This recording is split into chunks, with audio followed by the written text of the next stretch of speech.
can tell you that this is not going to intimidate us in any way. On the contrary, if you give in, then the terrorists have won. Also, I would like to stress that the Belgian people generally are kind of no-nonsense people, so that's the way to tackle it, not to feel intimidated and just get on. Ambassador Johan Verbeek, thank you very much. Thank you so much. He is Belgium's ambassador to the United States.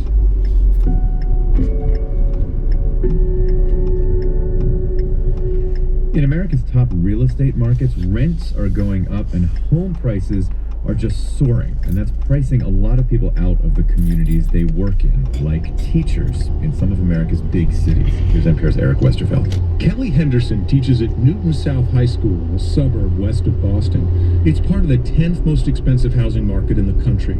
Kelly loves her job, but she's frustrated. She simply can't afford to live in the town where she teaches. For people in the private sector, they're probably saying, oh, poor you, you can't live in the community where you work. What's the big deal? The nature of public education and why it's a different kind of job is that it's all consuming, as well it should be. That is, the job doesn't end at 3 o'clock. Her beef is more than a, oh, my commute stinks complaint. Like a lot of teachers, Henderson wants to be a vital part of the community where she works. You want them to coach a team, you want them to be a faculty advisor, you want them to be able to give your kid extra help before school, after school, whenever. And so we're constantly forced to make that choice. Do I stay and watch my students in the school play, or do I go home and remember what my husband looks like once in a while? The problem is hardly unique to Boston. At Walter Hayes Elementary School in Palo Alto, in the heart of Silicon Valley, a group of boys enjoys an end-of-day flag football game. Let's go! Inside, third-grade teacher Tara Hunt is preparing for the next teaching day. She's been forced to live a 2-hour commute away because she can't afford local rents. I ask her what percentage of her monthly income she's currently spending on housing. Over 50% for rent. No question. Not including utilities and other things. The rule of thumb is you should not spend more than a third. Right. Who came up with that rule? Whoever came up with that rule never lived in California, because I don't know when it's ever been 1/3. Here's the thing. Hunt makes a good salary. Veteran teachers in Palo Alto make an average of $100,000 a year or more.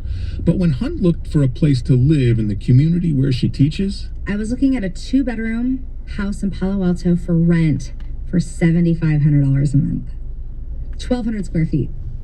I don't even know who that would work for. The city council here is exploring several ideas, including subsidized housing for teachers and others who can't afford local rents but make too much to qualify for low-income housing. Scores of other cities are debating other solutions. San Francisco in May will restart its Teacher Next Door program, which offers city teachers up to $20,000 toward the purchase of their first home. But housing advocates say few of these programs so far have made a difference. Silicon Valley teacher Tara Hunt says she knows some parents of children she teaches are sympathetic, but she's not sure they really get it. They're in another tax bracket, and it feels, she says, like they're in another world. It's really hard to relate with them because they're very wealthy people, and I can't really relate to that in general. It's easy to say, oh yeah, that's terrible that's happening to the teachers or the firefighters or the bartenders. Oh well. Maybe nothing will be done, Hunt says, until more veteran teachers start to pack up and leave. Eric Westervelt, NPR News.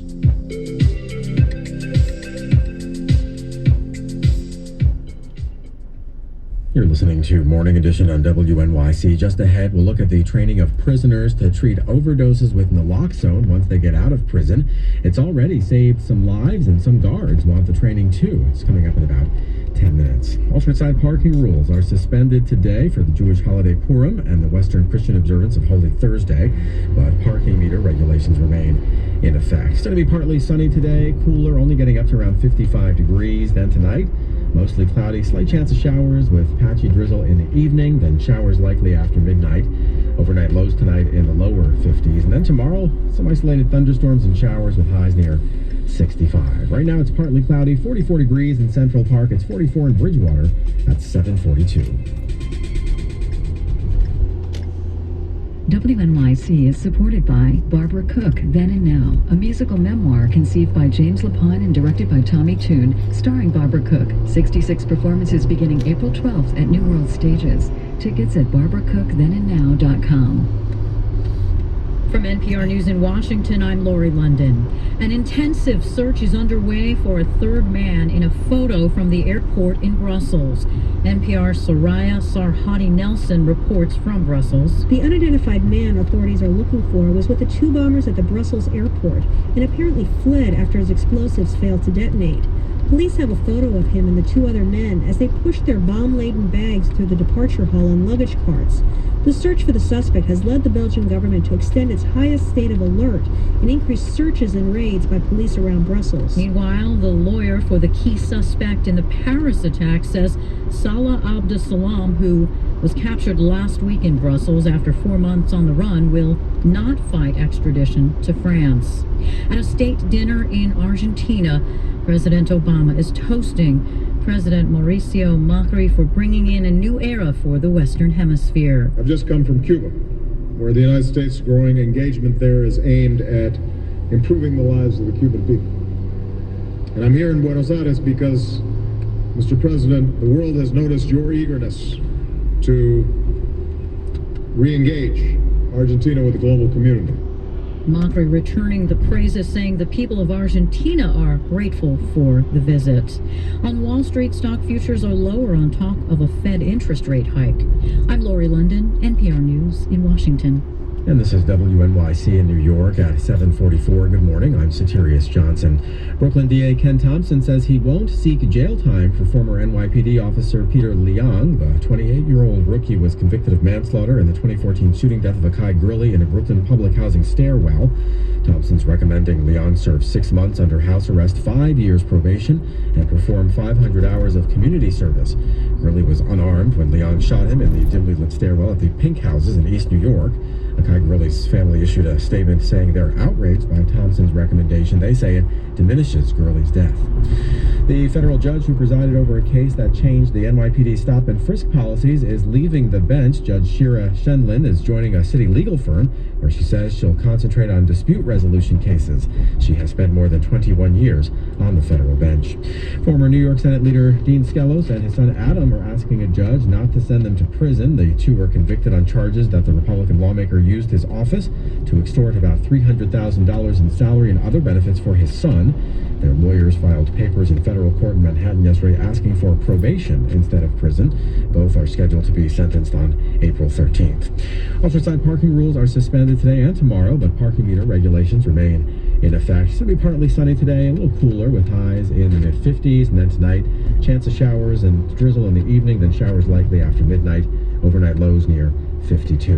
Right now, it's partly cloudy in New York City, 44 degrees in Central Park. It's 45 in New Brunswick at 7:45. After the Brussels bombing, should airport security screening come before entering the terminal, like they do in some countries? It's not just countries like Afghanistan, which is an actual war zone. It's countries like Turkey. If you go to Ataturk International Airport in Istanbul, you have to go through a preliminary bag check before you can enter the main terminal. ISIS expert Mark Weiss on The Brian Lehrer Show. Next time, the case for the importance of travel despite the terror threat.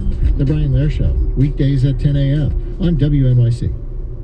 It's Morning Edition from NPR News. I'm Steve Inskeep.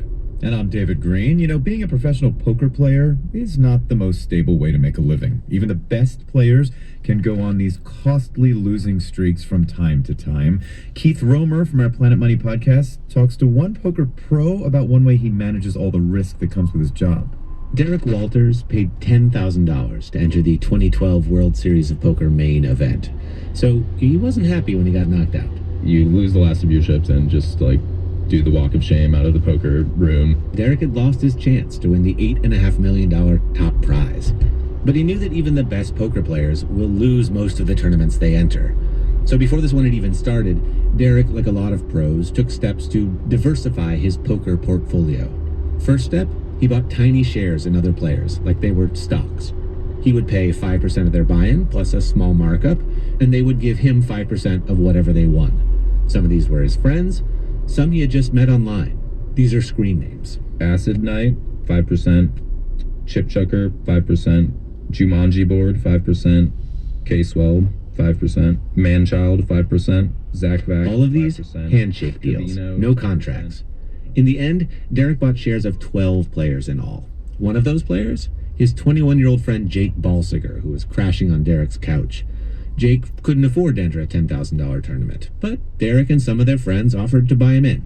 Did you pass a hat and people just be like, I'll put in $1,500? Like, how did that actually work? Yeah, I mean, pretty much so. I don't know who first said it, but one of them was like, yeah, I'll take 10%. We also I'll take 10 or 15. And before long, Jake had his entire tournament paid for.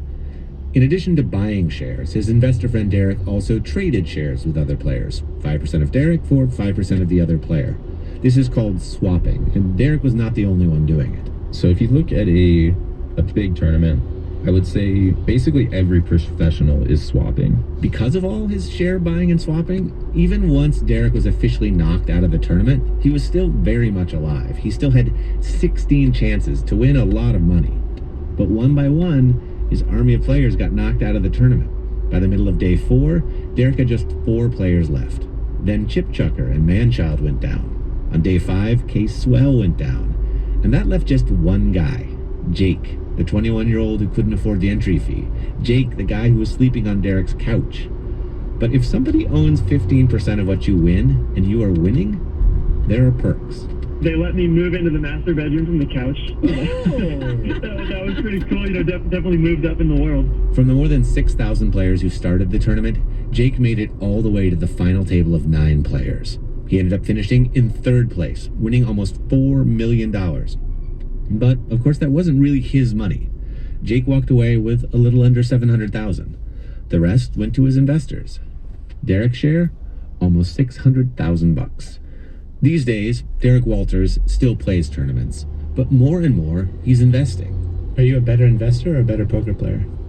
I'm definitely a better investor, I think. There's a lot of really good poker players, but there's not that many people who do as much investing as me. For Derek Walters, the odds are best when he's betting on the other players, instead of only on himself. Keith Romer, NPR News. Support for Planet Money comes from Hulu, presenting The Path, a new Hulu original series starring Aaron Paul, Michelle Monaghan, and Hugh Dancy. The Path takes audiences inside the mysterious world of a controversial cult-like movement. Premieres Wednesday, March 30th on Hulu. You're listening to Morning Edition on WNYC. Stay tuned now for our health segment. It's up next, and later on the program, as authorities continue to piece together how the terrorist attacks were carried out in Brussels, the intelligence community is reviewing how information is shared across continents. Then, after the housing crash, many people saw renting as a better financial option, but that's beginning to change. And silica dust is a workplace hazard that can cause irreversible lung scarring and cancer. A new limit set by the Department of Labor is expected to save about 600 lives a year if industries comply.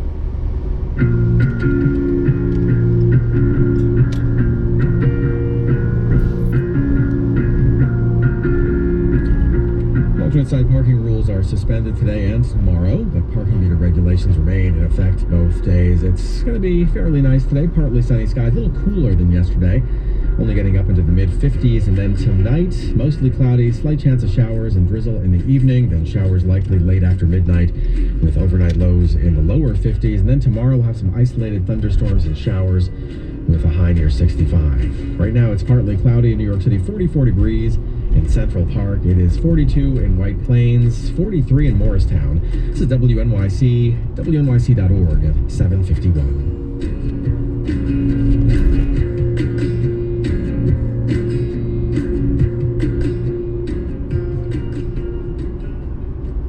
Support for NPR comes from member stations and from LegalZoom, offering resources to help ensure the last wishes of individuals are upheld through last wills, living trusts, and powers of attorney.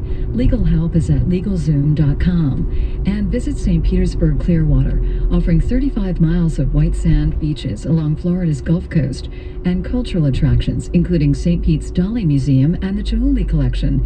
More at visitstpeteclearwater.com.